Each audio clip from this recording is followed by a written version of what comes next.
विद्युत धारा का उष्मी प्रभाव या विद्युत धारा का तापी प्रभाव क्या होता है, साथ ही साथ इसके अनुप्रयोग क्या है हमारे दैनिक जीवन में, उन सभी पर आज हम चर्चा करेंगे। तो देखिए सिंपल सी बात कहूँ मैं कि जब आप कोई भी प्रतिरोधक में विद्युत धारा प्रवाहित करेंगे, ठीक है, तो ऊष्मा उत्पन्न होगी।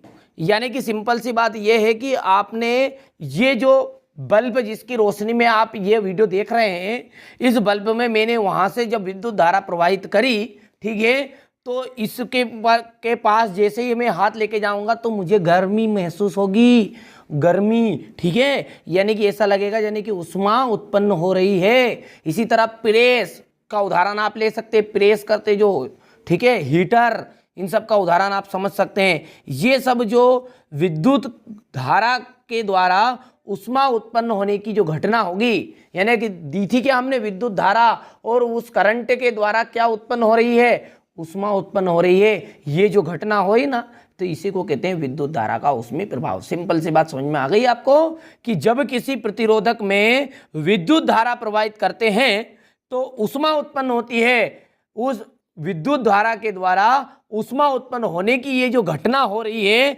इसे ही विद्युत धारा का उष्मी प्रभाव या विद्युत धारा का तापी प्रभाव कहते हैं, ठीक है। यदि इसके अनुप्रयोग की बात करें, पहले स्क्रीनशॉट ले लो आप, ठीक है। इसके अनुप्रयोग की बात करें तो आप अनुप्रयोग यहाँ पर देख सकते हैं कि विद्युत धारा के उष्मी प्रभाव का अनुप्रयोग विद्युत उष्मी युक्तियों में होता है, जैसे विद्युत आयरन, विद्युत हीटर, गीजर, इलेक्ट्रॉनिक केतली आदि घरेलू उपकरणों तथा बल्बों में प्रकाश के लिए इसका प्रयोग किया जाता है। इसके अतिरिक्त कहीं कहीं पर कहाँ पर प्रयोग किया जाता है, फ्यूज के तार में विद्युत उपकरणों को बचाने के लिए भी इसका प्रयोग किया जाता है। सिंपल सी बात है, थोड़ी सी देर में मैंने बहुत सारी जानकारी दी इसके बारे में। बहुत महत्वपूर्ण प्रश्न है, 2 प्रश्न है, ये दोनों का एक बनाया है मैंने कि विद्युत धारा का उष्मी प्रभाव किसे कहते हैं, उसका तो आप यहाँ से नोट्स तैयार करना है आपको, ठीक है।